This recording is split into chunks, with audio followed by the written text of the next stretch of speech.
From the financial centers of the world, this is Bloomberg Markets with Alex Steele and Guy Johnson.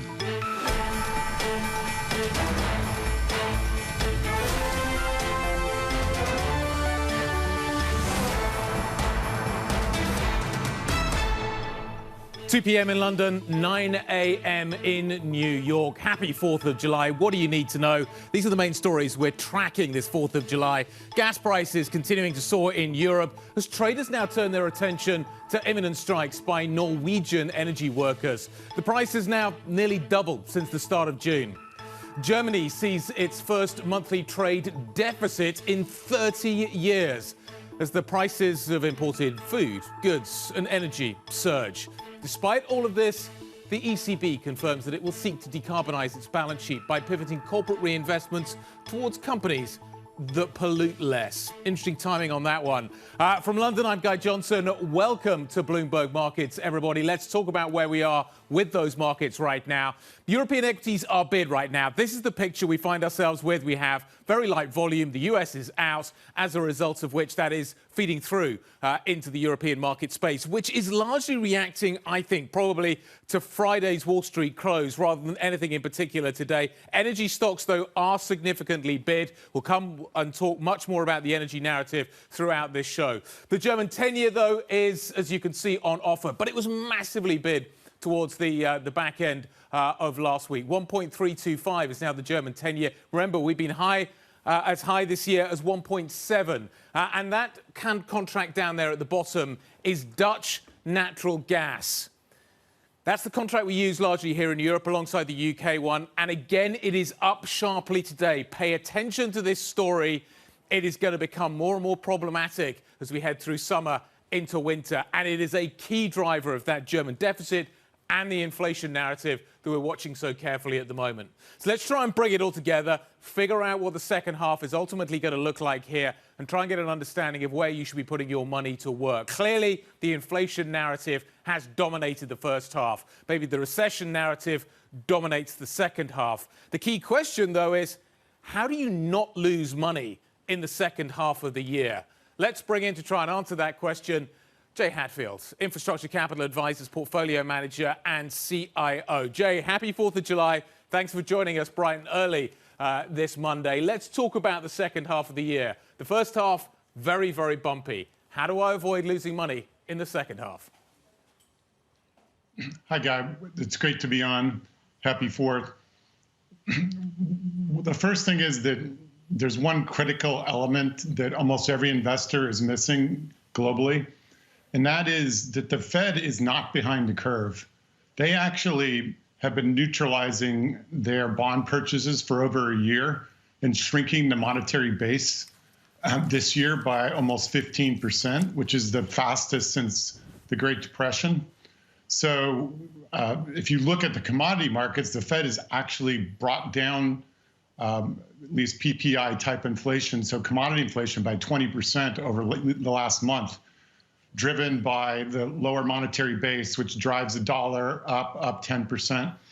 So we think that the second half, at least the market will figure that out. The risk is the Fed is perpetually behind the curve. They're more Keynesians than monetarists.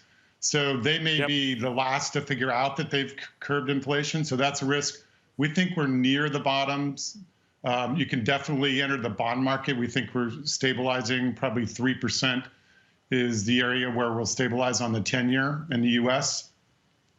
So we think you can make money in bonds, defensive dividend stocks. Probably not time to go into necessarily Bitcoin or profitless tech, but stay defensive. But there's a lot of bargains out there on dividend stocks and in the bond market. So let's just break that down and figure it all out, because it does sound like it all starts ultimately with some stabilization in the US 10-year. Last week was incredibly whippy. We're now trading 2.884 on the US 10-year. You think, therefore, there's more downside, significantly more downside on that 10-year yield. Sorry, you think it's going to stabilize around 3%, but there's an opportunity. Jay, just walk me through that bond trade. Well, so I wouldn't necessarily go buy treasuries, but a lot of fixed income securities We love crossover preferred stocks that have 7-8 yields. So if the Treasury stabilizes, that provides a bid for really all assets. Because keep in mind that the 10-year is really a key driver of the valuation. So for instance, our fair value right now on the S&P is 4,400 at roughly 3% 10-year. But if that went to 4%, it would drop by over 15%. So it doesn't just stabilize the bond market, it also stabilizes the equity market. So we're reasonably constructive. We don't think that the next inflation report will be good in July, because the July report that comes out in a week for June. But the July report that comes out in August, commodities are going to be down 20, even gas prices are down. Our natural gas prices, strangely, are down 33%, while Europe's are skyrocketing. So U.S. inflation should cool off in the fall, particularly after the driving season's over. So we think that's a good backdrop to gradually move into assets. Just beware, September, October is usually volatile. We might test the pre-pandemic levels of 3,400 in the fall, but ultimately buying dividend and fixed income right now is probably the way to re-enter the market. Just sticking with equities for a moment, though, if we could. The earnings season is soon to be upon us. What do you think that earnings season is going to deliver? We think it'll mostly be winners, clearly some losers. What a lot of viewers in the U.S. particularly don't appreciate is Europe's loss is the U.S.'s gain. It's not just energy, it's also materials, including steel, chemicals, fertilizer. So you mentioned earlier in the program, there might be shutdowns in Europe. Well, guess where that shortfall is coming from? The U.S. So we think that's a huge support, not just for earnings, but the fundamental economy. We don't think the U.S. is going to have a significant recession. Unfortunately, it's really off the backs of Europe's failed energy transition. But so definitely winners. Also, we think utilities, REITs will be strong. And then some consumer stocks will be weak because we're moving from goods to services. So, Jay, is this the much fabled soft landing? We think so. It might technically be recession. A lot of people, I mean, we could very well have negative growth this quarter, and then last quarter we did. That doesn't mean it's a recession. That's just one definition. Normally, a recession is characterized by a significant increase in employment, which we just don't see. Again, all of the manufacturing and materials and energy businesses are booming. And also, our housing sector is very strong because we have a shortage of housing. Normally, you have tremendous layoffs in housing. We're not likely to have that. So we might have a technical recession, but not a significant increase in unemployment or defaults. So we think it's going to be a 2001 style, very mild recession. Tech comes down. Dividend stocks do well, at least on a relative basis. So we don't see Armageddon for the U.S. I think Europe is headed into recession, the UK and Italy particularly, because they have excess exposure to natural gas. But we're pretty bullish about the U.S., or at least constructive, maybe is a better word. Jay, given all that, but you're saying that you don't think there's going to be a recession, or it won't feel like a recession. The labor market is still super tight in the United States. As you say, the housing market still looks very, very strong. You think that we can continue to deliver growth despite the fact that we still have significant supply side issues? I hear what you're saying about the fact that commodity inflation may come down, but nevertheless, it's not just commodity inflation that is driving the issues that we have right now. It's shortages across the supply chain. Manufacturers are complaining about it. We had the ISM data showing that Friday. They're still very much focused on the fact that there are shortages. Why is the Fed not going to continue to hit that issue very, very hard? Well, we think they are. As I mentioned, they're perpetually behind the curve. They're also, keep in mind that Powell is very much a politician. He was trained as a politician. So we think that they will overshoot like they normally do, and that could risk more of a downturn in the U.S. But if you look at our inflationary expectations, you can look it up on the terminal as implied by TIPS. They've come down a full % over the last 3 months. The Fed doesn't really look at that, which they should. So we think that we're clearly now on a path to reduce inflation, and the commodities are signaling that.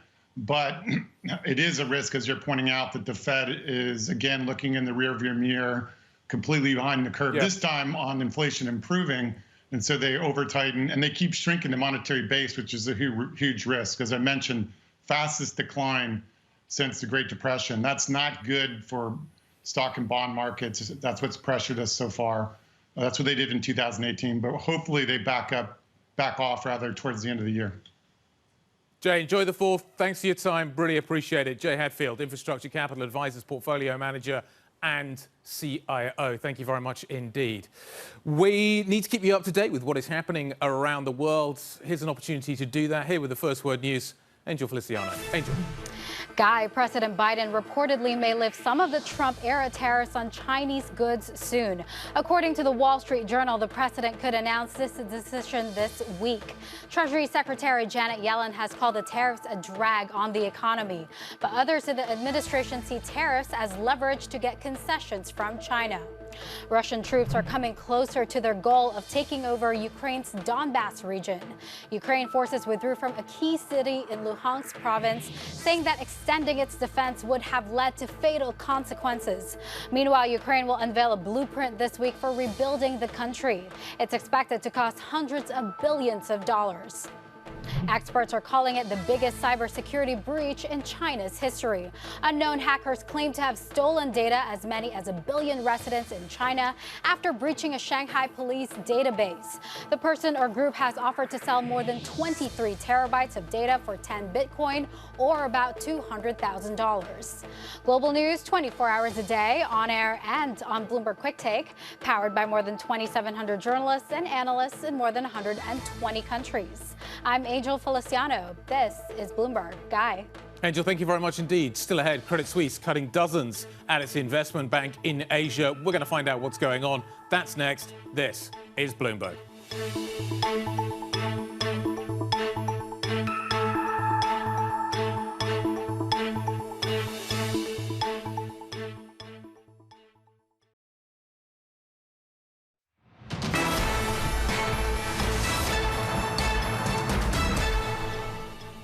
40 minutes past the hour, this 4th of July.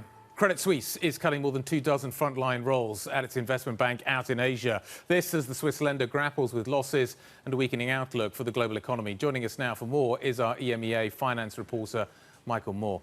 Michael, thanks very much indeed for joining us here on set. Is this a Credit Suisse issue or is this a Asia issue? I'm trying to wonder exactly what the genesis of the issue is. Yeah, I think it's a little bit of both. Credit Suisse has certainly laid out some ambitious cost-cutting targets. This would obviously help on that front. They talked a lot at their investor day last week about a good chunk of the cost cuts will come on the technology side, but I don't think you can get there all the way there from this. So I think the other piece of it is Asia has slowed down. A lot of banks have hired aggressively there in the anticipation of more deals coming. But the more that gets pushed out, the less sense it makes to have people sitting around waiting for the boom. This is a story that a lot of people are paying attention to. And I think the reason why is they're extrapolating. They're looking at what's happening in Asia. Yep. As you say, hired aggressively. There was an investment banking boom. That sounds very familiar to those standing on Wall Street, I suspect, at the moment. And I think they're probably wondering whether or not this incredible run we've had in investment banking on Wall Street and elsewhere is sustainable. Is this a harbinger of what potentially could happen elsewhere? I think it could be. I mean, obviously, you've seen IPOs fall off a cliff. SPACs are not the boom they once were. You've seen pockets of the debt issuance falling, and M&A has held up reasonably well, but is starting to turn there. So certainly there was a lot of hiring amid the last 2 years. We had very active markets. That has come to a halt. I think Asia stands out in that. Credit Suisse, in their announcement last month that they were going to likely have a second quarter loss, particularly called out the slowdown in Asia. So I think it is standing out for now. But as we see volumes drop globally, some of those, hiring plans could be put on hold or, even reversed. Yeah, not just in Asia, but on Wall Street as well. Wealth management, different business, different dynamics at the moment. Right. Is wealth management being affected by what Credit Suisse is doing here? Less so. And I think that is more of a bull case, over the long term. And wealth management, you don't get the aggressive swings of hiring and firing because it's less transaction-based than the investment banking. When you have this backup of deals that need to get done, you are going to throw some bodies at the problem. So I think wealth management tends to be a little more stable on the hiring and firing front. But, we have seen wealth clients at Credit Suisse, at UBS, pull back amid some of the volatility. So you could see some cuts there. In terms of talent retention, talent is clearly very important right now, but as you say, that may change. Credit Suisse is laying people off into what, in theory, should be a relatively good labour market. How hard has it been for Credit Suisse more broadly to hold on to people? Are these people that when they're let go, and it starts in Asia and maybe it spreads elsewhere, when they're let go, are they at the moment going to be actually going into a relatively good labour market? What is the labour market for finance right now? I think it depends on the area you're in. And, the tough part is that if you're, in equity issuance right now, that Yep. there's not a lot going on, so there's not a great bid for people. In terms of Credit Suisse, we saw last year they lost a lot of senior bankers that were very experienced. That seems to have slowed down this year, but we'll see how that progresses. If they continue to lose money, and that's now, if the second quarter loss comes through, that'll be 3 quarters in a row. That could start to weigh on the talent. But after that initial exodus post Archegos losses, we have seen that slow down a bit.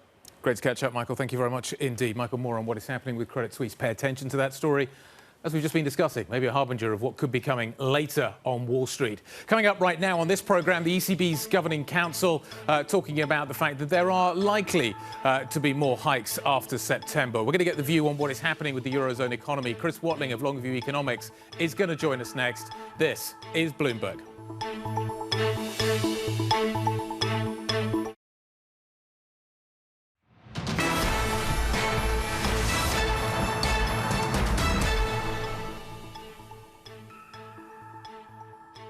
Okay, let's talk about what is going to be happening this weekend, tonight to be more specific, in Boston. The Boston Pops is back.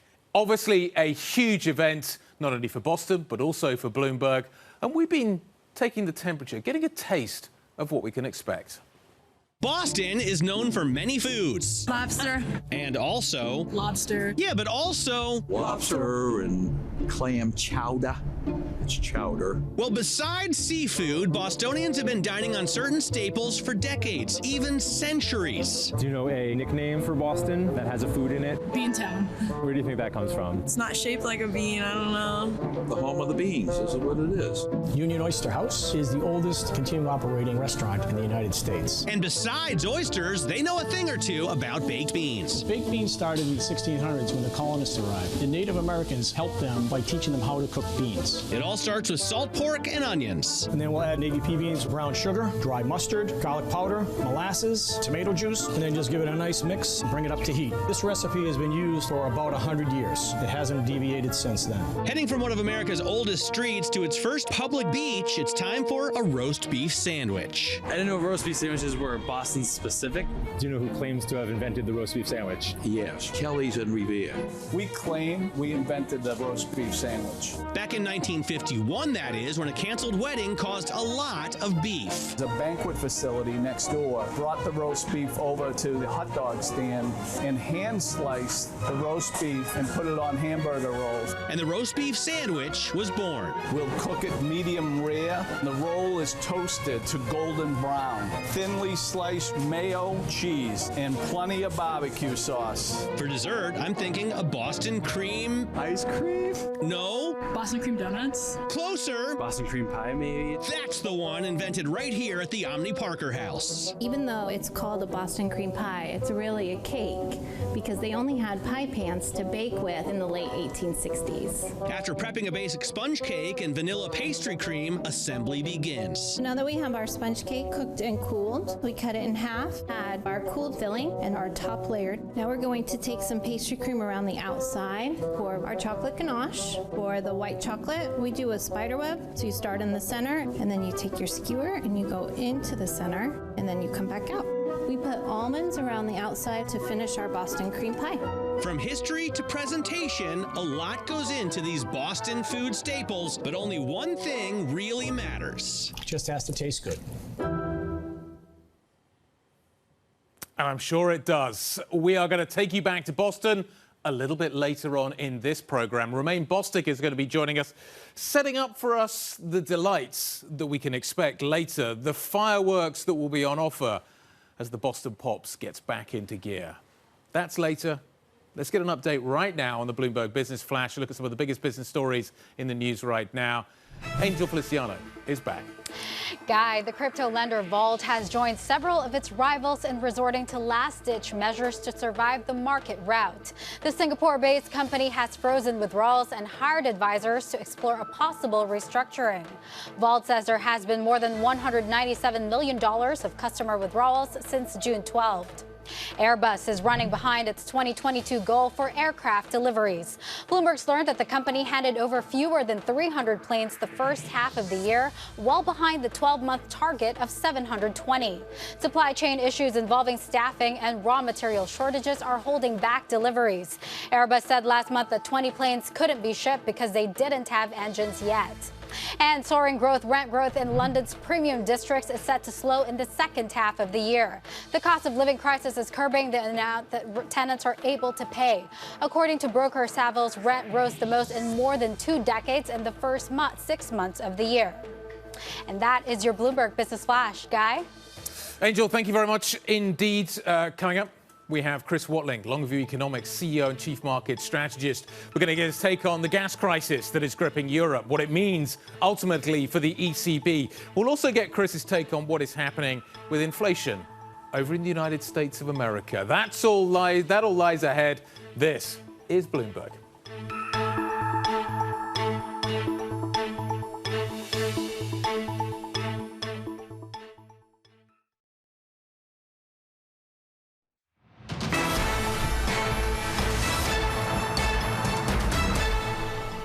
Approaching 5:30 from London, I'm Guy Johnson. Welcome back. You're watching Bloomberg Markets this 4th of July. Let's talk about those markets right now. This is the picture we find ourselves with. Light volume, really a feature of the landscape as a result of the holiday in the United States. Stocks up by around 0.9%. US futures are marginally lower right now, but I think Europe is more pricing in the Friday close than what is happening right now. We do see as well a little bit of a backing off when it comes to the bond market today. No real surprise there, I don't think, in as much as we've seen some really quite significant moves on yields over the last few days. Just to kind of run you around Europe briefly, you've got German 10-year up by 10 basis points, Italy up by 14 basis points, France is up by 13 basis points. But over the last few days, you've seen a huge bid back in the bond market. So a little bit of stabilization there. But again, it's with the US out. The real story, though, I think at the moment remains what is happening in the energy markets. Energy is the only main real sector that is bid for European equities today. Gas prices continue to surge. Not only are we contending with the issue of Russian gas being reduced, but we've now got to factor in the possibility as well that Norwegian flow could be reduced too. That down to the fact that we could be about to see some strikes by energy workers up in Norway. Let's talk about the implications of all of this, what is happening with inflation in Europe, and how easy is it to gauge where the economy goes next. Chris Watling, Longview Economics CEO and Chief Market Strategist, joining us now. Chris, how do I call what is going to happen in the European economy in the second half of the year if I don't know whether or not the Russians are going to leave the gas on or whether they're going to turn it off? Well, that's a great question. The reality is I don't think you can call it very precisely because, of course, that is a huge wild card in terms of the whole equation. And if it really does get turned off, as we know, we've all been analysing over the last 6 months, there'll be a distinct shortage of gas and distinct shortage of energy in Europe and a very big spike in prices as a result, undoubtedly. A third of European gas imports, as we know, earlier this year came from Russia. They're doing their best to diversify their sources, but it's going to take time and it needs to build out a lot of infrastructure in order to do that. So undoubtedly, if there is a turning off, a proper turning off of Russian gas, there will be a spike and there will be a recession, and maybe quite a chunky one. And of course, if things go back to normal, then Europe's skirting with recession anyway, but I wouldn't be so worried about it in that instance. I think structurally, quite a lot of the European economy is quite well underpinned and in reasonably good shape. It's just this energy issue, this inflation issue that's really causing it a major headache at the moment. How hard do you think the ECB is going to go? Well, it's really interesting, isn't it? Globally, interest rate outlook, if you look 1 or 2 years out, it's changed dramatically just in the last 2 or 3 weeks. In fact, the whole market debate globally has changed literally from the middle of June. I mean, coming into June, it was all about inflation, and now it's all about growth globally. And so increasingly, people are worried about the growth outlook. You've seen what commodity prices have been doing, copper coming off, all these other prices coming off dramatically in recent weeks. And I think that's a sign that inflation should dissipate, absent Russian turning the gas off, but it should dissipate from here, which is changing the interest rate outlook. So yes, the ECB is going to be raising rates over the course of this year, but actually I'm not sure they'll be doing that next year. I think they'll be done by the end of this year. And I think what the market's started to think about is really, I mean, certainly in terms of the Fed, a rate cut, certainly in terms of the Bank of England's beginning to think about that as we get into 2023, 2024. And I suspect it'll start thinking about that in terms of the ECB as well. So the market debate shifted dramatically just in 2 weeks. And the market is responding. And I think normally the market needs the central banks. Absolutely. Well, let's just talk about that sequencing. The language from the Fed remains very clear. We are going to defeat inflation. The bigger risk from our point of view right now is that we do too little, not too much.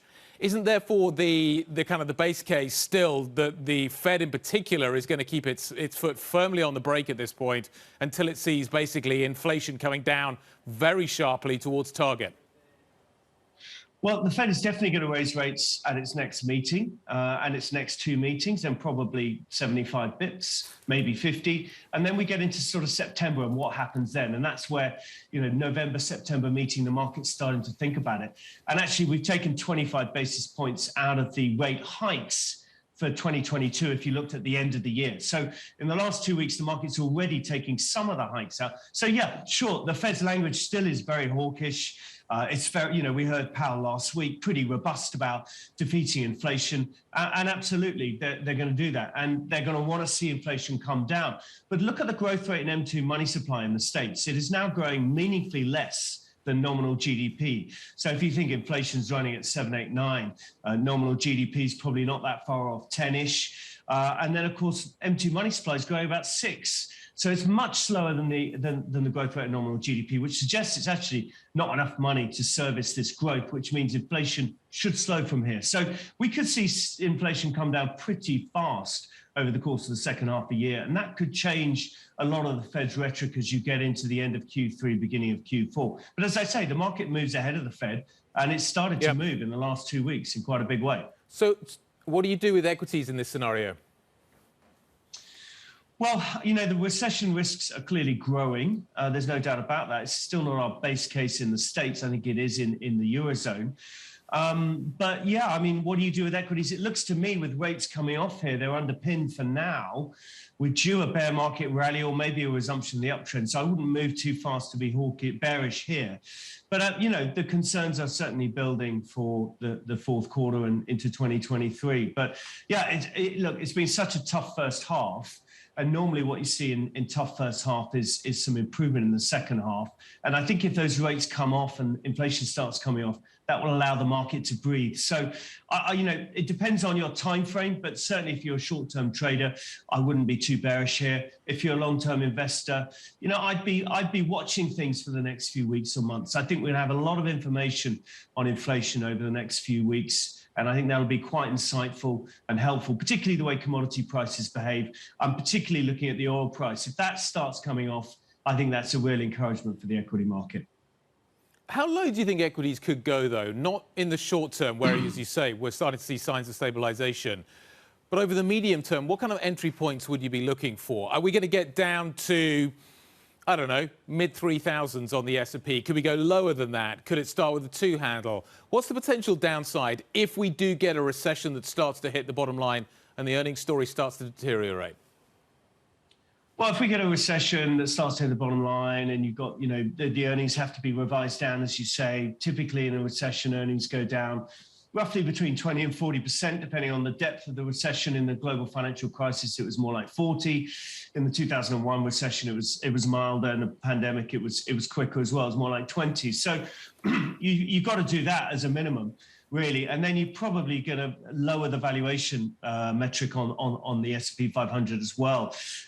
So, for example, the equity risk premium we reckon on the US market at the moment is about 5.75%. And normally in bad times, you'll go to 7, it might even go to 9. So you can pick your number, but you can clearly get very bearish if you want to. Chris, do you think that there is, though, a long-term reset here? There seems to be this expectation, which has been built up over the last few cycles, that we snap back fairly quickly. The Fed steps in. We start to see some liquidity being injected back into the system by central banks more broadly, and that sends risk assets off to the races again. Are we going to see that again? Or are we in a new paradigm here, as suggested by a number of central bankers last week at the Central Forum, where they said, actually, they don't think that we're going to go back to that disinflationary world, which would allow them to behave in that way? We're undoubtedly in a new paradigm, absolutely. Really for the 10 years post the global financial crisis, balance sheets in the consumer level in the West, the household level, and the commercial banks, they're all shrinking. They're all getting their houses in order. And it wasn't really until shortly before the pandemic that they fully sorted those out. Or largely sorted them out across Europe, the UK, and the US. So that's done. That was deflationary and disinflationary. That trade is over. Balance sheets are all sorted. These economies are structurally strong. We all talk about cash in the bank accounts and all that sort of stuff. That's still there. Housing equity in the US is about 1 times GDP more than it was 10 years ago. So structurally, these guys are in great shape, these economies. So they're no longer disinflationary. They're structurally, marginally inflationary. Obviously, in the last year and a half, it's been a different ball game. But if you're looking forwards on a number of years, it's a totally different world from what we've seen post-financial crisis. The other factor which we need to plug in here, I think, is what happens with China. Again, COVID cases starting to surge in a number of regions, therefore lockdowns being reapplied. But if China can get a grip and decide that it can loosen some of these restrictions up, we are going to see an explosion in demand potentially from that economy, a sharp pickup, which will again drive commodities very strongly and start to maybe ease up some of the supply chain stories that we've been watching so carefully. How do you factor China into your thinking, Chris? Well, it's a great question. And the real question is, which of those factors you mentioned is the most important? I think globally, probably the opening up of supply chains, because we've already seen goods prices start to soften. If you open up those supply chains, you could really get a bit of disinflation temporarily in the goods sector, or deflation, I should say, which would be quite powerful for the Western economies as we're seeing inflation dissipate in the second half. So, yes, we need a bit more, perhaps we don't need more growth out of China, but we certainly need some opening up of supply chains, and that would be very helpful, I think. So, to our minds, I think China is the one part of the world that's easing. It's where the monetary cycle is clearly an easing cycle at the moment. And that's actually quite positive. And I think opening up those supply chains would be really quite powerful for what we see in the West and dealing with that, helping with that inflation problem. Chris, always a pleasure. Thank you very much indeed for your time. Chris Watling, Longview Economics CEO and Chief Market Strategist. Thank you very much indeed. Coming up, we're going to talk about where we go with European policy from here. We're going to focus on that gas story. We're watching it so carefully right now. Plenty more to discuss when it comes to Europe's second half in particular. That's next. This is Bloomberg.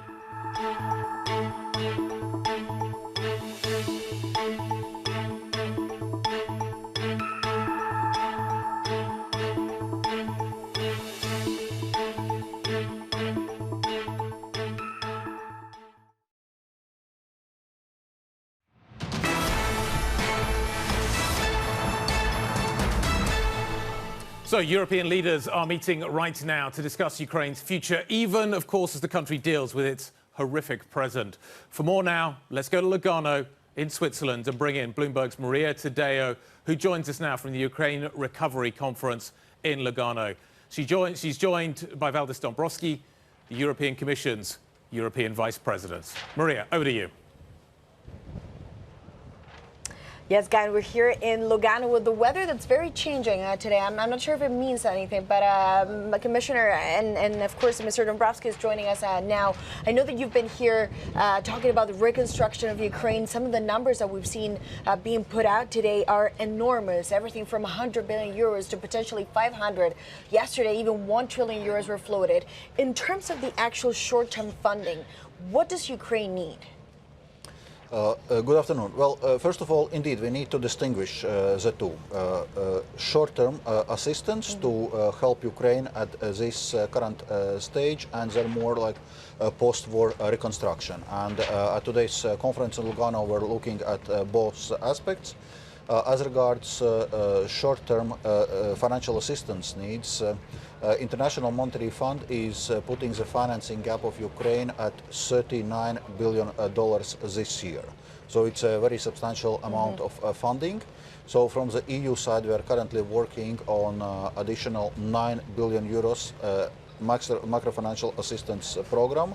And the first part of this 1 billion euros should come already before the summer break. We know there are other donors also contributing. For example, United States have announced their $7.5 billion program, of which they are already disbursing $1.3 billion. But clearly it requires sizable mobilization of international donor community and coordination. So that's why it's important to have this conference. As regards longer-term reconstruction, indeed, it's a major endeavor, both financially and also from organizational point of view. So we're discussing here how to set up this Ukraine reconstruction partner, which at the end of the day is to be led by Ukraine itself, and they are working on the reconstruction plan United 24. And how international donors are supporting this. And from EU side, we are willing to coordinate this work and provide substantial financial contribution to this And work. Executive Vice President, what do you say to those who argue ultimately a conference like this it's symbolic, of course, and they need that boost of morale. But when it comes to the long-term funding, you don't even know when the war is going to end. What is the point of doing this?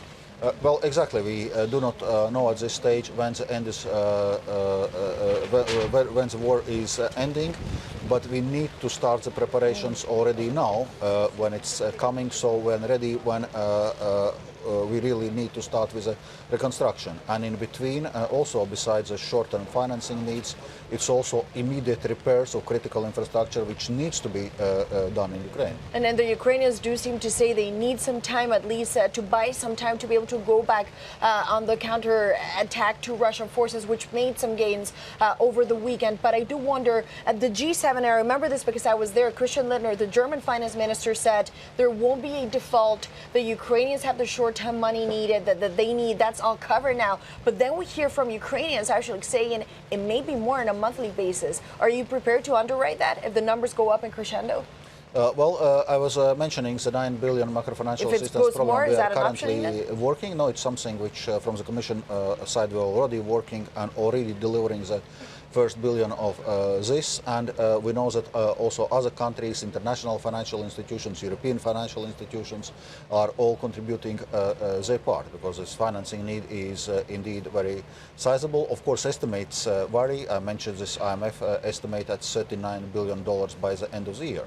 But you're sure that this default, that Ukraine can avoid that? There won't be a critical scenario in which the country can continue to run internal business, perhaps with your help and other, institutional that will come to help this country and avoid that? We need to support Ukraine, and we need to support it from different angles, politically, financially, militarily, also humanitarian assistance, and from the EU side we are determined to do so for as long as it's needed. And what does as long as it takes mean? Because again, it's difficult to put a number on it, and we know this winter, it is going to be a very difficult winter for European consumers. There's concerns that perhaps the public opinion is going to shift to now say, yes, we want to help Ukraine, but we also need to help ourselves. Do you worry about that scenario in which the public opinion kind of moves away from doing whatever it takes? Well, first of all, the best way to deal with the implications of the war is to stop the war, which brings us back to the support to Ukraine. But of course, in parallel, we need also to see how we mitigate the impact on EU households, on EU companies, especially as regards energy prices, food prices, and that's exactly what we're working on. And just very quickly, when it comes to the energy, because of course we talk about Russia potentially cutting off the gas, is that something that A, you're expecting, and then 2, are you ready for it? Is there a plan B if that happens? Because the idea is that Vladimir Putin in the winter holds a lot of the cards. Well, that's why we are working right now very actively to diversify our gas supplies. We're talking with other suppliers, both via pipelines like with Norway or LNG, where, for example, US has agreed to supply substantial additional amounts, also with many other countries, because clearly this risk is there. We already see Russia cutting gas supplies to a number of countries, so something we need to take seriously as a risk and need to see how to mitigate it this winter, but also it shows that we cannot rely on Russia as a supplier, so it means that strategically we need to move away from Russian fossil fuel supplies. And you've made that clear a number of times that this will be the end of Russia as a major energy player, at least when it comes to the European Union. The question is what India and China will do going forward. But Executive Vice President, thank you so much for your time. It's always very good to see you. And of course, have a great conference. We appreciate your time on Bloomberg. Guy? Maria, great stuff. Nice interview. This is Bloomberg.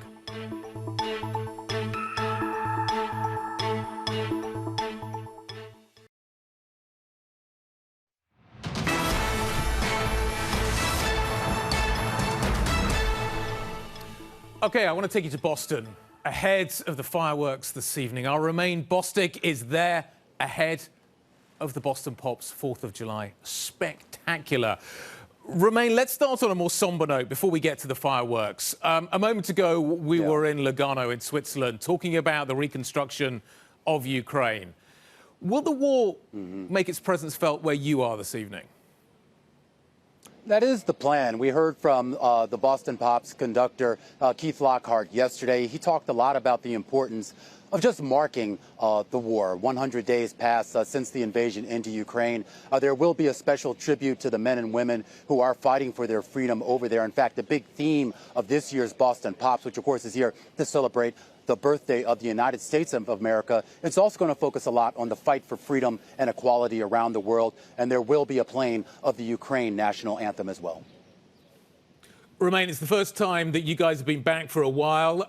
Just talk to me about what it's going to look like this evening. How many people are you expecting kind of between where you are right now and over there at the Charles River? How many people are going to be packing the Esplanade tonight?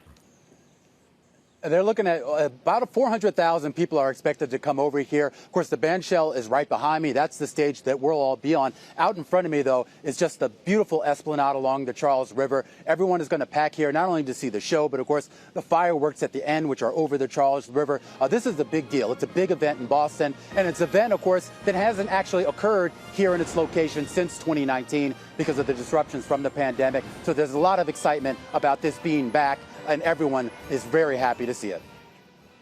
What does the lineup look like?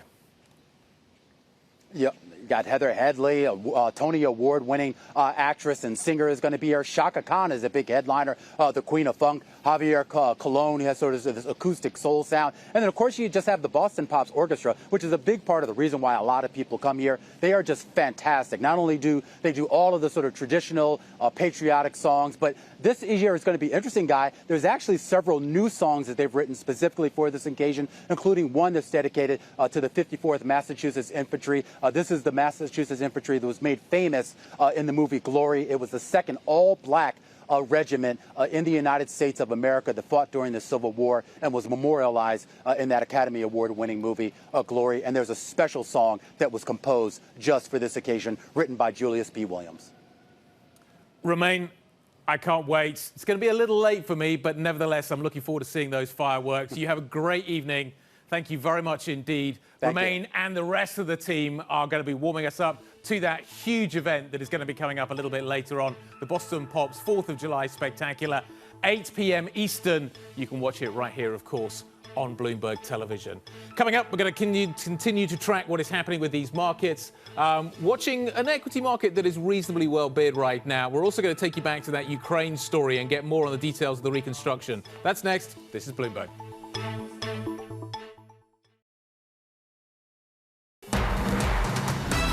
From the financial centers of the world, this is Bloomberg Markets with Alex Steele and Guy Johnson.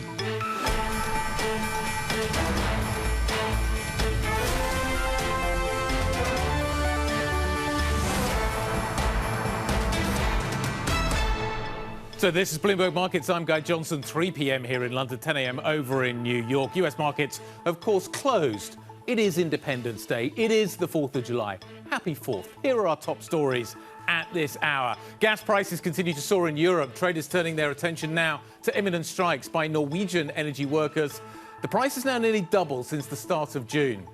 Germany sees its first monthly trade deficit in 30 years. Prices of imported food, goods and energy surging, doing the damage there. Despite all this, the ECB confirming that it will seek to decarbonise its balance sheet by pivoting corporate reinvestments towards companies that pollute less. Those are the headlines. These are the markets. We're just getting some headlines coming through from the ECB. The ECB's Nagel cautioning against using tools to cap risk premia. The fight back against fragmentation, or the tool that is being designed by the ECB to fight fragmentation, is beginning to take shape. The Germans are getting nervous. Apparently, they're a little bit worried that maybe it could influence them in a negative way. You do wonder. We'll talk about the ECB in a little bit more detail in a few minutes' time. Exceptional circumstances needed, Mr. Nagel says over at the Bundesbank, for the anti-crisis fragmentation tool. This is where we sit with equity markets right now. We're trading 410 on the stock 600. Energy stocks giving us the biggest lift. We're up by 0.7%, but volume is epically light as we see the 4th of July having its effect over here as well. The German 10-year, though, is on offer today. We are seeing yields climbing back again, but they got sold, obviously, hard at the back end of last week. Yields coming down very, very sharply on both sides of the Atlantic. Natural gas futures, though, pay attention to what is happening there. As you can see, Nat Gas, that's the Dutch contract, but you can look at the UK contract as well. Both, once again, sharply to the upside. The energy crisis, very real on this side of the Atlantic.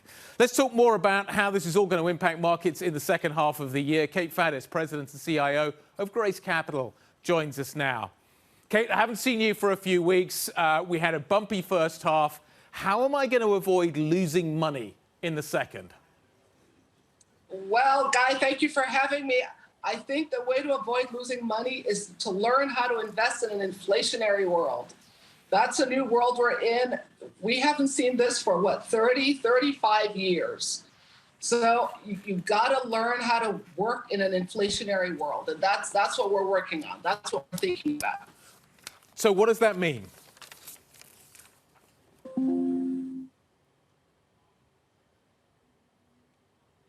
Kate, can you hear me?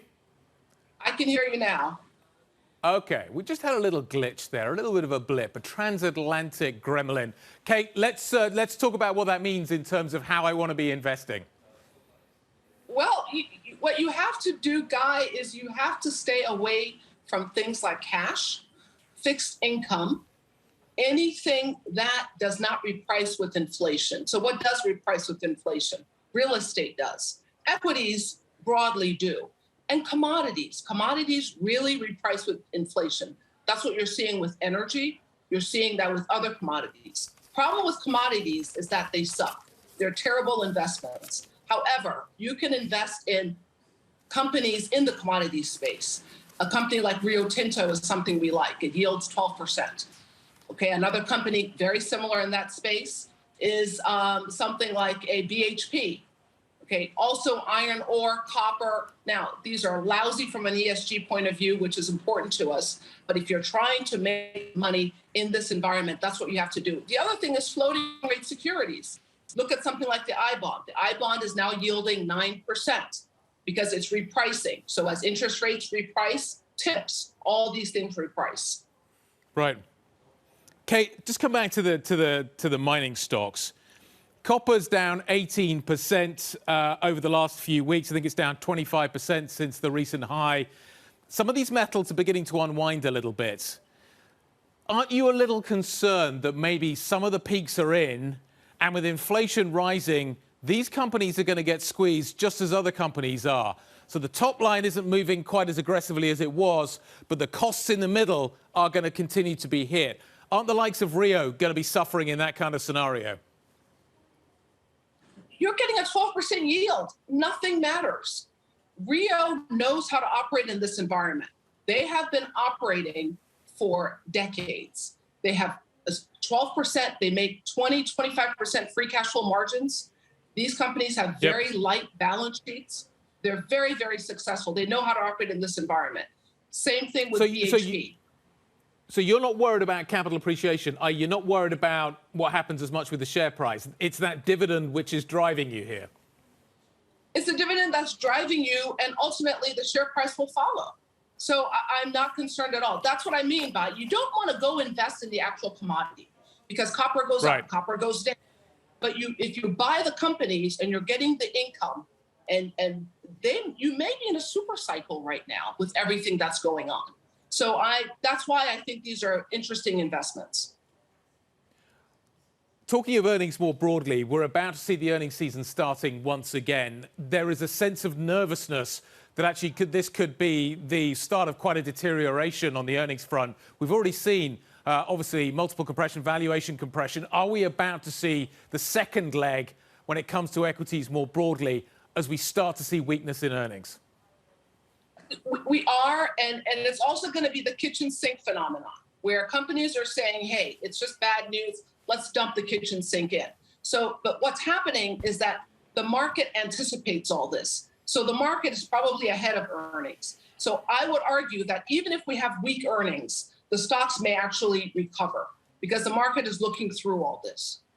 Yep. You don't think the market is looking through all this and seeing a recession on the other side? The market may see a recession. If we do, Guy, it's going to be the strangest recession I've ever seen. Okay, we still have labor shortages. We still have inflation. We still have employment. We still have a strong real estate market. So it's going to be a recession because the Fed wants there to be a recession. The Fed keeps raising rates, but it's going to be a strange recession. It's going to be a recession unlike any recession I've ever seen. Well, yeah, every recession is different. The Fed clearly wants to slow things down. It clearly needs to deliver some demand destruction. When do you start to see that really having a material impact on markets? It has thus far. We've seen, obviously, equity markets coming down, but I don't think we've got to the point yet of fully pricing in a recession.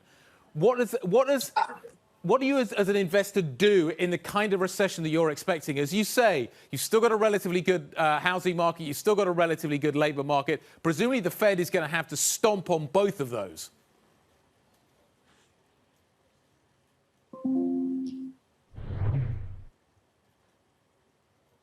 Yeah, I'm not liking the sound of that little noise I just heard in my ear. Usually indicates that the call may have dropped.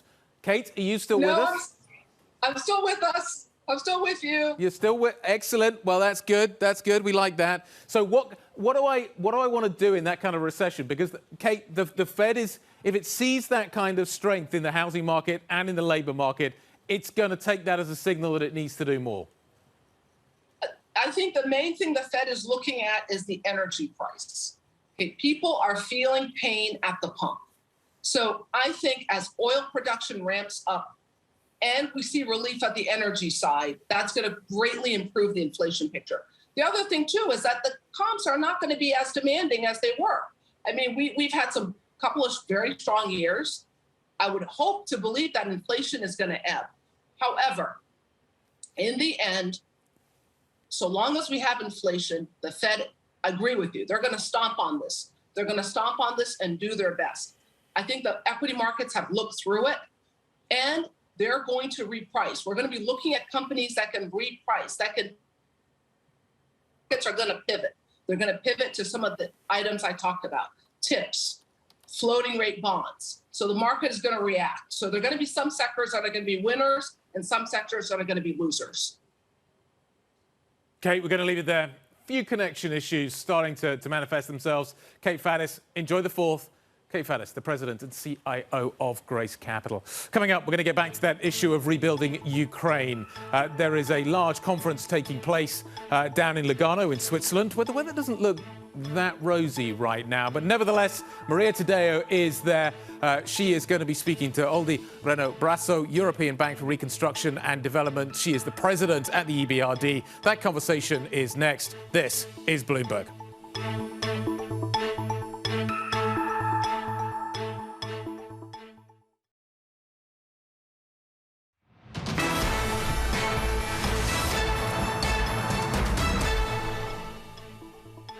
So European policymakers are discussing how to rebuild Ukraine. They're doing so in Lugano, Switzerland. Maria Tadeo, a European correspondent, is at the Ukrainian Recovery Conference and joins us now. Maria. And we battle the elements today, but we're making it happening. Oldi Reno-Brasso, thank you so much. You're the president for the European Bank of Development and Reconstruction. I know you had a panel just now about the future of Ukraine, the damage, however, and I was paying attention to a lot of the debate going on behind the scenes. Some of the figures I heard and listened to, they're enormous. So in your analysis and the research that you've done, how much money does actually Ukraine need? It's difficult to assess because the war is still going on and there are still some destruction going on. So it's difficult to have a definite figure.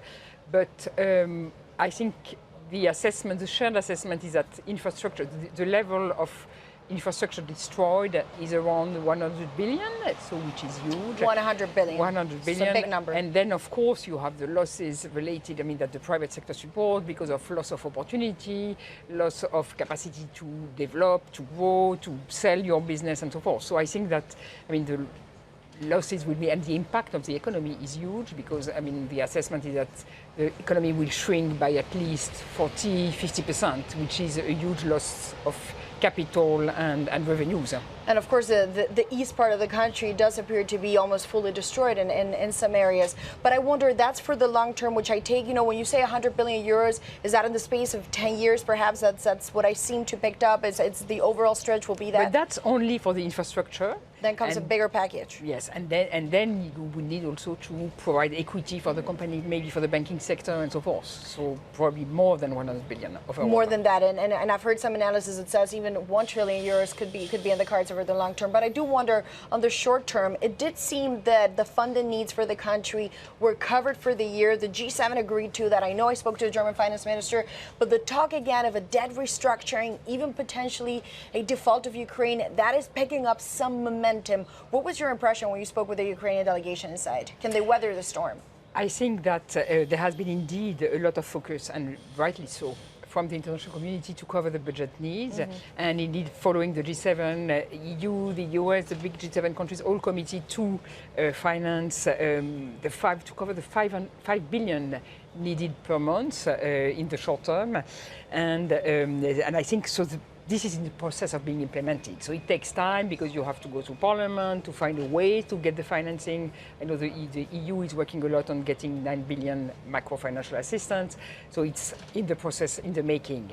So I think it should help to give visibility to the government for the next months. And it seems the Germans are the ones that are pushing back, at least in some of the talks, on the 8 billion that are still yet to be defined. But I also wanted to ask you, what do you say to your critics who argue, well, you come here, all of you meet, you talk about the reconstruction of Ukraine, but a lot of this really seems hypothetical question. Nobody knows how this is going to end. Why is it important to show up to an event like this, even if we still don't know what the situation looks like, and we don't know what kind of peace Ukraine is going to get? My first message to the conference, to the panel I participated, was first, we need to help Ukraine now. Yeah. And I think it's true for the budget support, but it's also true for the support to the economy.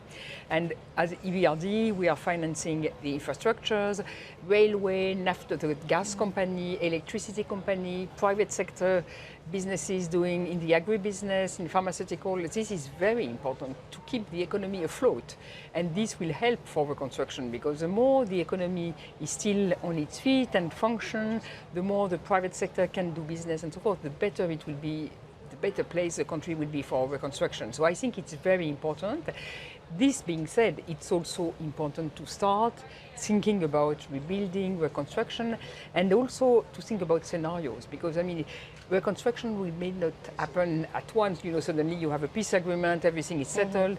You may need probably to start reconstructing, investing, rebuilding, even if the war is still on in some areas of the country.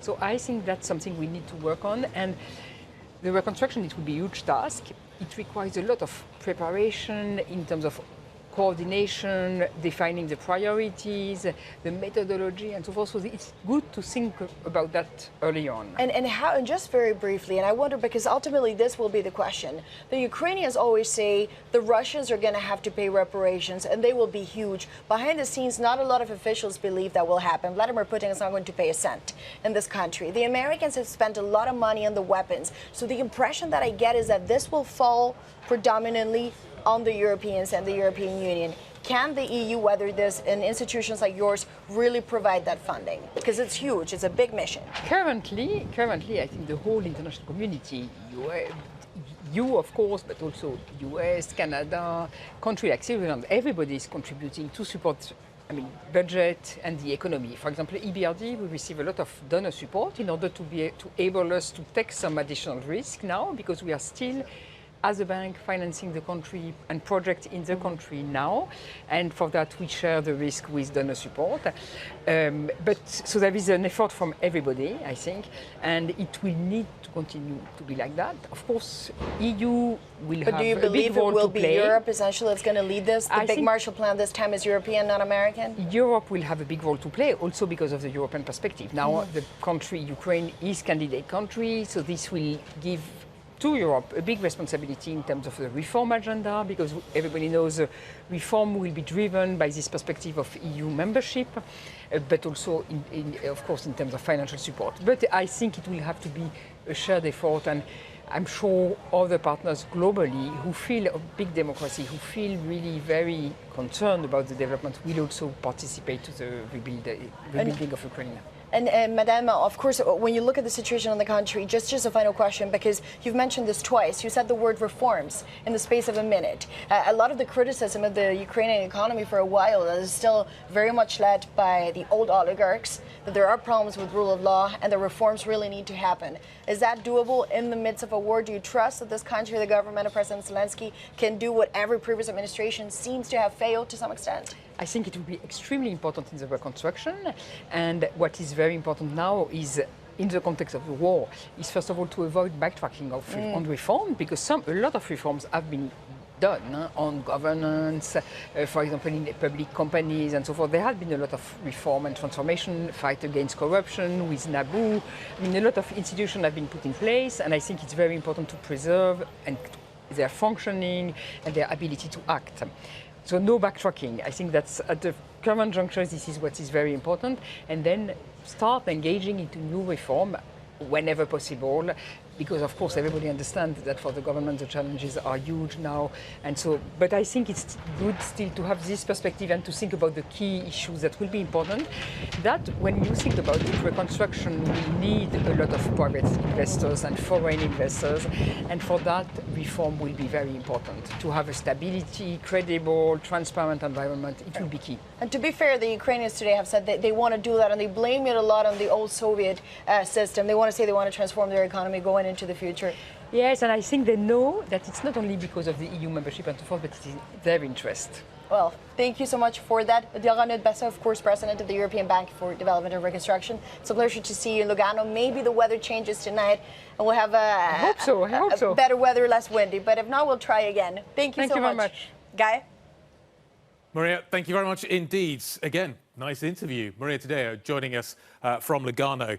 While Maria has been speaking, we've also had some heads coming out, which are related. Out of Germany this time, the Chancellor has been speaking. This after we've seen a task force meeting on the issue of inflation. Scholz saying that the current price surge akin to the 1970s in terms of the historical precedent here. Germany faces a historical challenge with inflation and plans to develop a series of inflation-fighting plans over the coming weeks. This on the same day, of course, that we have seen Germany delivering its first monthly trade deficit in 30 years. The inflation narrative front and center, gas a big part of that story. And we will continue to monitor what is happening with gas prices.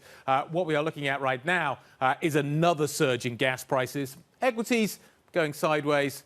This is what the bond market looks like as well. There's the German 10-year, 1.317. This is Bloomberg.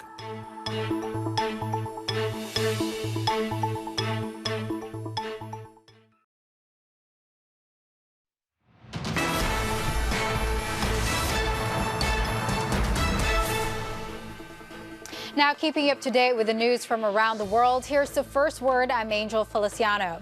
President Biden reportedly may lift some of the Trump-era tariffs on Chinese goods soon. According to the Wall Street Journal, the president could announce his decision this week. Treasury Secretary Janet Yellen has called the tariffs a drag on the economy. But others in the administration see tariffs as leverage to get concessions from China. Russian troops are coming closer to their goal of taking over Ukraine's Donbass region. Ukraine forces withdrew from a key city in Luhansk province, saying that extending its defense would have led to fatal consequences. Meanwhile, Ukraine will unveil a blueprint this week for rebuilding the country. It's expected to cost hundreds of billions of dollars. And the European Central Bank is making its most significant shift yet to mix environmental considerations into monetary policy. The ECB says it will tilt its corporate bond holdings toward issuers that demonstrate a better climate performance. Officials plan to decarbonize bond holdings through the reinvestment of redemptions expected over the coming years. Global news 24 hours a day, on air and on Bloomberg Quick Take, powered by more than 2,700 journalists and analysts in more than 120 countries. I'm Angel Feliciano. This is Bloomberg. Guy? Angel, thank you very much indeed. Quick look at markets. Interesting, I thought that story that we got relating to President Biden and Janet Yellen potentially lifting some of those tariffs would have a bigger impact on futures. There was a minor blip when the story came out, but actually US futures, I'm looking at the fair value on the S&P right now, negative 0.5%, and the NASDAQ just a little softer as well. So at the moment, US futures are negative. There you can see what is happening there. The stock 600 is up by around 0.5%. I think it's largely reacting to what happened Friday with the close there. So we've just kind of repriced that. The big story, I think, out of Europe at the moment remains what is happening with the energy story and the inflation narrative that it generates. We've just heard the German Chancellor making comments on that, talking about the idea that he needs to deliver more on the inflation front, or at least more on the inflation fighting front. I guess that's the line you could tie back in to what President Biden is talking about as well. Reduction on some of those tariffs may ease, particularly some of the back-to-school issues that we could see in the inflation story over in the United States. So just keep an eye on both of those. We're also getting some headlines coming through as well. The president and Justin Trudeau of Canada are to visit Mexico in November. Again, so there was an interesting kind of narrative around Mexico potentially getting some of the reshoring benefits. That's yet to fully happen, but we'll think about that maybe as we work our way towards that trip. Anyway, travel topping the pandemic agenda as well at the moment. We're going to talk about that in the next hour. We're going to talk to the president and CEO of Best Western Hotels and Resorts. We've also got some issues over here in Europe. We're going to focus on all of that in the next hour. This is Bloomberg.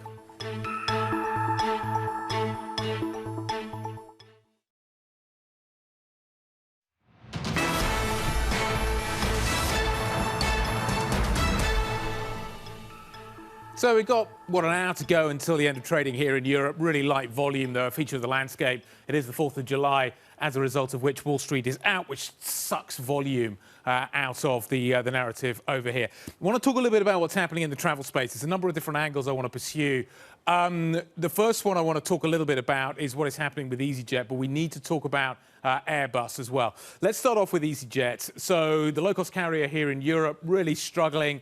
Massive staff shortages, COVID outages, problems at airports, all of that coming together to mean basically we're seeing significant numbers of cancellations. As a result of which, Peter Bellew, who is the chief operating officer over at EasyJet, has decided that he is going to be stepping down. Now, he came from Ryanair to EasyJet. Clearly, this is a man that's falling on his sword as a result of the problems that we have seen. We're going to talk about that now. We need to talk about Airbus as well. To do both of those, we're joined now by Siddharth Philip. Sid, let's start off and talk a little bit about what is happening with EasyJet. Peter Bellew is stepping aside. How is this going to solve the problem? Yeah, so it is a pretty difficult moment for EasyJet. So EasyJet, the CEO, Peter Bellew, is leaving, and it's just as it's struggling with various cancellations and strikes. And Bellew joined EasyJet from Ryanair in 2019, and even that was an acrimonious split. And so it's really a sort of difficult moment for EasyJet. And the carrier says that they're focused on improving their daily operations after sort of contending with a 3-day walkout in Spain. And there's more strikes to follow this month.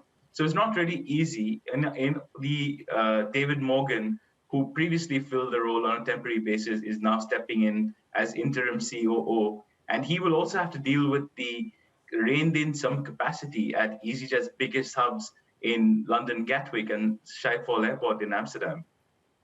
What's happening more broadly with the travel story this week, Sid? We've got train strikes now starting to kick in France as well. Walk me through what the rest of this week looks like. I feel like I need a kind of travel update as to what we're seeing, because we've also got issues over at SAS. They're having problems. A number of carriers really struggling right now. Yeah, so the SAS issues are slightly different. The SAS pilots voted to strike, and they haven't yet come up with dates on when they're going to strike. But their issue is mainly to do with job security. SAS is in the midst of a massive restructuring, and they need an injection of liquidity from a new investor, as well as the existing investors have said that they will convert some debt into equity. So SAS is looking at a sort of bleak future at the moment as things stand, and the pilots want certainty on what's going to happen. And that's partly why they've decided to strike. And they haven't really agreed on a compensation plan. They still talk about there could be a deal that could be struck going forward, and SAS has warned that any sort of strike will cost them about 9 million euros a day. Sid, labour issues and supply chain issues, but of a different kind, hitting Airbus. This is a company that set itself some really aggressive targets in terms of ramping production back up to meet, in particular, narrow-body demand, the A320 aircraft, which is selling so well at the moment, but they're struggling. Walk us through why. So Airbus is struggling with production, and they've had supply chain issues across the board, and that's mainly to do with staffing and raw material shortages. You remember, like, while Airbus may have enough staff, smaller suppliers may feel the pinch. And Airbus has talked about delivering about 720 planes in 2022. And so far in the 6 months, they've handed over fewer than 300. So it is essentially only 2/5 of the way towards the 2022 goal. The CEO has previously said that the company had 20 narrow bodies that were fully built by the end of May that were yet to receive engines, and they couldn't be shipped. So while Airbus could get its act together, across the supply chain, there are bigger issues. Yep, Guillaume Faury calling them gliders. We're building gliders right now, he said. Sid, great stuff. Thank you very much indeed. Sid Philip joining us on what is happening with the travel story and what's happening with the aerospace story. Let's plug some hotels into that mix. It's not just airlines, of course, that are seeing issues right now. We've got a huge surge in demand, but the supply side is really where the challenge lies at the moment. We're seeing this in many parts of the world, and as we celebrate the 4th of July and the 4th of July weekend this weekend, we think we should take a look at this. Let's get a take from Best Western. Larry Kukulik is the president and CEO of Best Western Hotels and Resorts. 18 brands, 4,500 hotels worldwide, more than 4,500 hotels worldwide. So a great person to talk to. Larry, it's the 4th of July weekend, huge demand for travel. What are you seeing this weekend? Thank you. And first, happy 4th of July to everyone who's watching today. We're seeing tremendously strong demand in our hotels this summer. And for context, the Saturday before Memorial Day weekend, or of Memorial Day weekend, we set an absolute historic record with regard to average daily rate in Best Western hotels. We saw that continuation of strength through the summer season, and then, interestingly, continue to be tremendously strong through the 4th of July weekend. And on Saturday, 2 days past, we had over 1,000 hotels hit occupancy greater than 91%. The demand continues as we see an extension of the booking window, which is a true reflection of consumer confidence that they're going to continue to travel over the summer months. Are all rooms available, Larry? I was talking to another large hotel operator the other day, and he was telling me they're struggling not to open hotels, but to open all the rooms within the hotels. What are you seeing? Our hoteliers are generally small business owners, and I have to applaud them in that they run their hotels on a personal level, and they are doing their best to be employers of choice. And while through the pandemic we saw some struggling with, I'll call it labor issues, that is resolving itself. And I would say the vast majority of our hoteliers have 100% of their inventory now open. So do you think this demand is sustainable? We absolutely hope that it's sustainable. You know, we do have headwinds. We recognize that as an industry. You have inflation, you have, and of course, part of that is gas costs to travelers. The costs of flights right now continue to escalate.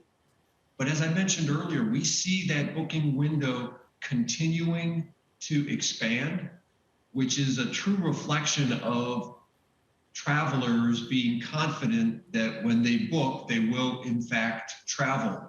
Something else that's very important is American Hotel and Lodging Association, in conjunction with Calibri Labs, did a study recently. And what they believe to be true, and I have no reason to doubt it, is 86% of business travelers say that face-to-face interactions are tremendously important and add value to their business, because people prefer to do business in person. And when one business traveler travels, you know the competitor will also travel. It's that, I'll call it competitive nature of when one travels, the other must as well. And so we see that as a positive with regard to business travel, which will carry us through, hopefully, the fall and winter shoulder seasons. Okay, so let's just delve into the details of that a little bit more. Relative to 2019, i.e. pre-pandemic, are businesses back? How much of the business travel is back as a percentage?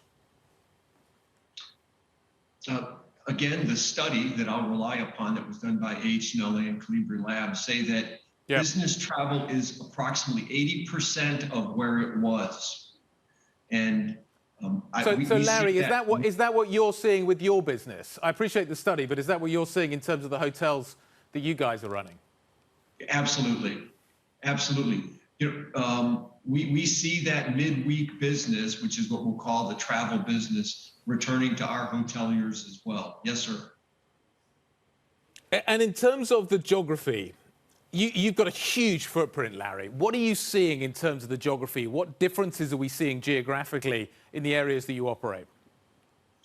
North America came back earliest and strongest. And I think that was because of the way that we had our vaccine rollout program. And I think consumer confidence came back strongest in the United States. Europe came back, I think, next. And in that regard, I think that it's terrific that the administration has removed the the testing mandate for coming back into the United States, which impacts U.S. travelers traveling internationally and coming back, as well as international travelers coming into the United States. So we saw Europe come back second. Asia is lagging. There's no doubt about it. And of course, China is struggling with regard to the matter. But it is, I'll call it uneven internationally. And I'm sure you've heard that from others as well. But in the United States, very strong. And actually tourism in those key markets in Europe. And we're very fortunate we have great partners in Europe, in Scandinavia, GB, Central Europe, Italy, Greece. And their key destination cities, such as Paris and London, and throughout Scandinavia, are doing tremendously well, where we have multiple Best Western and world hotels that can meet the demands of travelers. Do you think, just to come back to the demand question, do you think that demand will be as strong next year? A lot of people pent up during the pandemic, very keen to travel. You've got a super strong dollar as well, which really helps things out for you guys coming over here. Do you think this is a kind of one-off, or do you think people's mindsets have changed more broadly? There's a kind of, I'm going to review my life, I'm going to travel more, I'm going to spend more time doing the things that I want to do kind of mentality? I think your take on it is absolutely correct. I don't think it's just pent-up demand that will then wane. I believe that people have looked at how they live life and want to be able to say, you know, they've enjoyed themselves throughout their lives and want to travel. Travel is something that's in everyone's DNA. It's the experience, it's the enjoying life, and I believe that will continue more now than ever. Larry, enjoy the 4th. Thanks for your time. Really appreciate it. Larry Kukulik, President and CEO of Best Western Hotels and Resorts. Thank you very much indeed, sir. This is Bloomberg.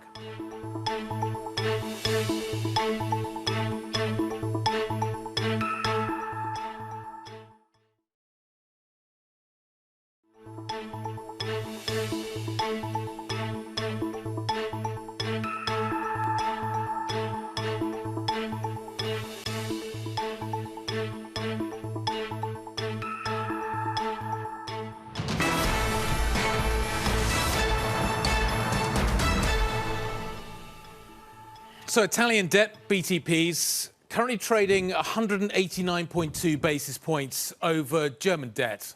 Bunds, key spread you want to pay attention to because the ECB clearly is. It has grown increasingly concerned over the last few weeks that when it starts to tighten monetary policy, you could see that spread widening out, which would affect the transmission mechanism of its monetary policy, as a result of which it is designing a tool that could potentially fight such fragmentation, such spread widening. But now we're starting to see some cracks appear within the governing council.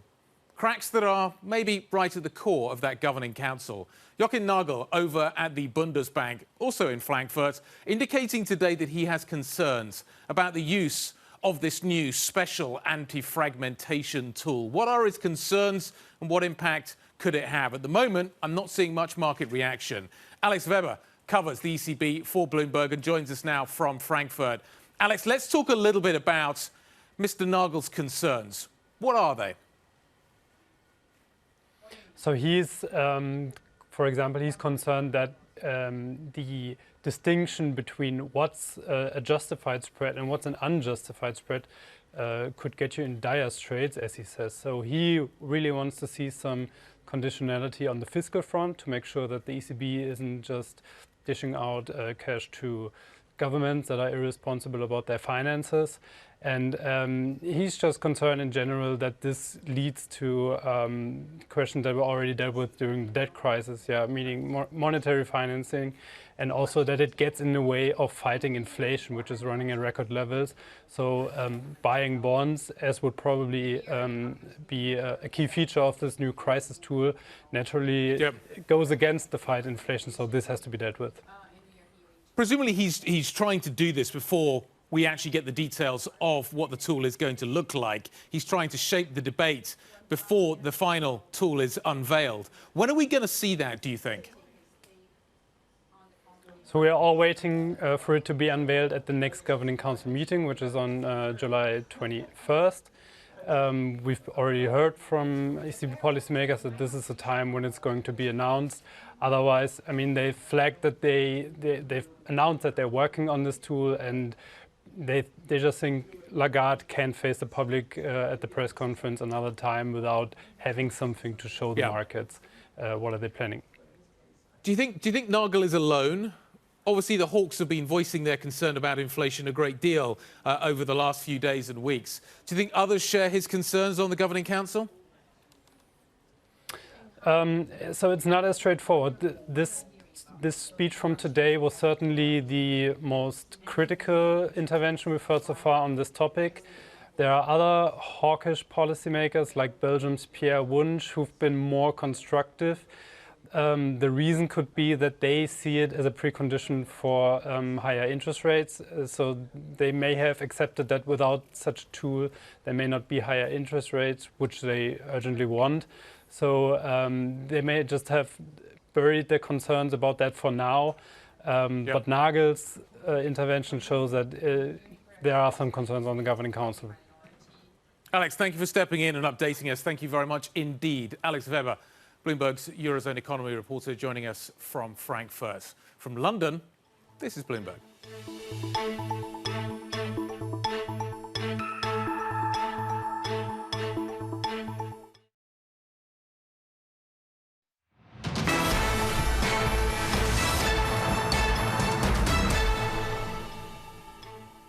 200th birthday for the city of Boston. It was back on February 23, 1822, that the Massachusetts state government moved to redesignate the rapidly growing town of Boston to the city of Boston. It was an acknowledgement of a 40,000-strong population that had tripled since the end of the Revolutionary War. The petition was ratified in March of that year and became official on May 1st. Although the vote was 2,700 in favor, about 2,080 against. Some wanted to keep the old system. Today, its population has swelled to almost 700,000 people, making Boston the most populous city in all of the New England region. This bicentennial isn't the only milestone being celebrated by the city in 2022. This year also marks the tricentennial of the first printed map of Boston, and we have Captain John Bonner, a navigator and shipwright by trade, to thank for that. In the 1760s, a new map was made using Bonner's map, and essentially they just sketched in a new street. Captain Bonner's mapping of the streets, churches, and public buildings, along with the detailed locations of waterways, docks, shipyards, and wharves, now provides one of the most comprehensive representations of what Boston looked like before the Revolutionary War. 2022 also is a big year for the city's newspaper of record, the Boston Globe. 150 years ago, on March 4th, 1872, the Globe published its first edition. Back then, a copy would set you back 4 cents, and the front page included a current events section where writers could vent about whatever was bugging them. Apple price inflation was a frequent topic back then. There already were a lot of newspapers in Boston. There was the Boston Post, which actually was the largest paper in New England. The Globe really became initially the newspaper of the rising Irish immigrants. Over its history of keeping Bostonians informed for 15 decades, the Globe has won 26 Pulitzer Prizes. And lastly, we raise a pint for the bar where everyone knows your name. Cheers! 40 years ago, the groundbreaking TV sitcom aired its first episode in September of 1982. The show would last 11 seasons, win 28 Emmy Awards, and make Ted Danson, Rhea Perlman, Woody Harrelson, and Kelsey Grammer household names. So as you can see, 2022 is a big year of anniversaries for Boston, and surely there will be many more to come. A history lesson. Let's go from Old England back to New England, like we have our own Boston over here as well. But over in New England, we find Kayleigh Lyons getting ready for the 4th of July spectacular. Kayleigh, I actually just want to start with Boston, though. Presumably, this is a huge boost for the local economy. Yeah, absolutely, Guy. I mean, we're expecting 400,000 people here on the Esplanade on the Charles River tonight. And remember, this is the first time that the Boston Pops has actually been live here at this location since 2019. Obviously, in 2020, it was a very different story for Boston and the rest of the world. In 2021, it was a bit of a more subdued affair at Tanglewood. So everybody's really excited to be back here in the city of Boston. A lot of people coming in for the holiday weekend for this very event. And that will provide a big boost to the local economy because, like big cities all over the country, all over the world, really, Boston took a major economic hit during the pandemic. A lot of businesses are closed. You can still see some of the empty storefronts as you walk around the city here. But I think everybody is really excited for this revitalization and bringing so many thousands of people back here this weekend. So how many thousands are we talking about here, and what's going to be topping the bill? Well, 400,000 people are expected, so no pressure for myself or Romain Bostic, who are hosting tonight's event. But it's going to be a really big deal. They're going to open the gates in about an hour or so, and so you'll start to see the people flooding in. But they're all really here for the music. The America's Orchestra, the Boston Pops, as well as some big headliners we have for the event tonight. Chaka Khan, a multi-Grammy Award winner, and I believe she sold 70 million albums worldwide. We'll be playing a couple of songs. You can find me backstage dancing to those. But, of course, we'll also be honoring our military. We'll have some Black Hawk helicopters flying over. We'll have cannons firing during the 1812 overture. It's going to be a great event. Sounds like it. Kayleigh Lyons, Romain Bostic, everybody's in safe hands. Kayleigh, enjoy. Thank you very much indeed. As Kayleigh says, it's coming up right here on Bloomberg Television, 8 p.m. Eastern. It's going to be some great coverage. Really looking forward to it. Up next, we've got the European close. Light volume today. The US is out celebrating, I guess, what is the maybe original Brexit. This is Bloomberg.